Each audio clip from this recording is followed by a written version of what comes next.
Ассалаумағалейкум ардақты ағайын. Кешегі қарт кісіні бір қарттар үйіне алып баратырмыз деп бір видео түсіріп едік. Енді соны ары қаратай жалғастырайық. Сол атамызды сол қарттар үйіне кеше алып бардық. Келісімге отырып, бүгіннен бастап сол жерде тұратын, сол жерде тұрғылықты орны болып қалатын болып, сондай келісімге отырды. Енді апардық, барғанда сол жерде кісілер күтіп алды. Сол жерге дастархан жайып, сөйтіп әдемілеп барлығын күтіп алды.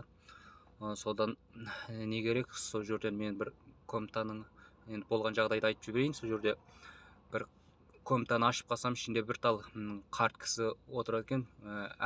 Әрбір қарт кісіге өздері қалау бойынша бір бөлмеде бір өзім тұрам десе, сол бір бөлмеде тұрады екен. Сол кісі бір өзі тұрады екен. Есікті ашып қап едім, сол қарт кісі жалт етіп артына қарайды.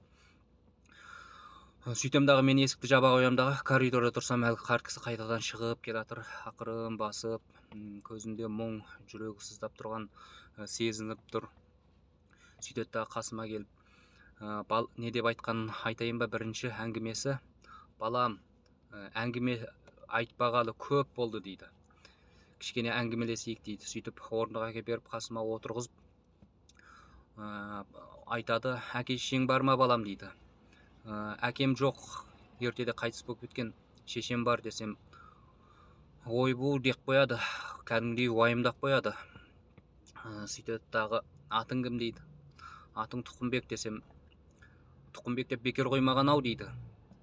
Иә, мен туылған уақытта әкем қайтыс болып кетіп, аталарымыз осы тұқымы көп болсын деп, бір тал тұқым деп Тұқымбек деп қойған десем, бәсе сондай бір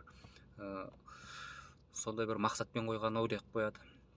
Сөйтіп кішкене әңгімелесіп тұрғаннан кейін сол жерде күтушілер келеді дағы: ата, бұл жер суық, салқын, комнатаңызға барыңыз деп алып кетеді. Мына жерде бәсе салқын болып тұр екен ғой, есіктер ашық тұр екен ғой деп, сол кісілермен еріп комнатасына кіріп бара жатып, артына жалт бұрылып: балам, рахмет, өркенің өсін деп қояды ғой. Ойлап қалдым екен, біздердің осы қарттардың жағдайын сұрап келіп тұрған кісілер, қонақтар деп ойлап қалдым екен. Қайдан білсін, біздің де бір сол кісілердің қатарына бір қарт кісіні алып келгенімізді.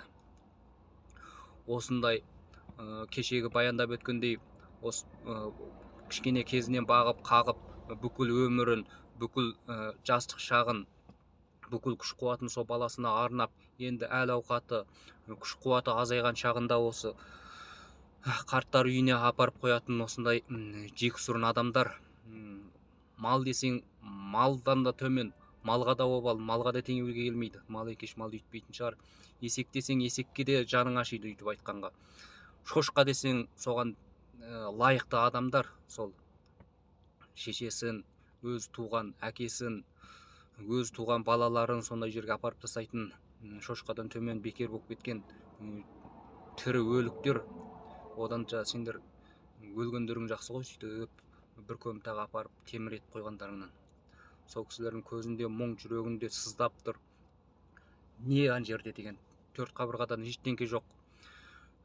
Көрдіңіз ба, ана қарт кісінің айтып атқаны: әңгімелеспегелі көп болды дейді.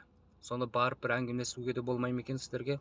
Бала шағасы, бала шағаңыз бар ма деп айтқанға да аузыңыз бармайды екен, жүрегі ауырып кететін шығар деп. Сондай, осындай қоғамымызда осындай болып атқан малғұндар білсе екен, ертеңгі өздерінде күш қуаты азайып, сол қарттардың орнын өздері басатынын білсе екен, міндетті түрде келешегіңде күш қуатың азайып, шал кемпір болған шақтарыңда сендер де сондай қарттар үйінде боласыңдар. Қазір қарттар үйіне ата-аналарыңды апардың ба? Сендердің балаларың тура сол сияқты сендер де қарттар үйіне апарады. Осыны естеріңде мықты ұстаңдар. Атамызды осындай қарттар үйіне алып келді, осындай бір коттедж екен. Ата кіріп баратыр. Алла панасын алсын енді.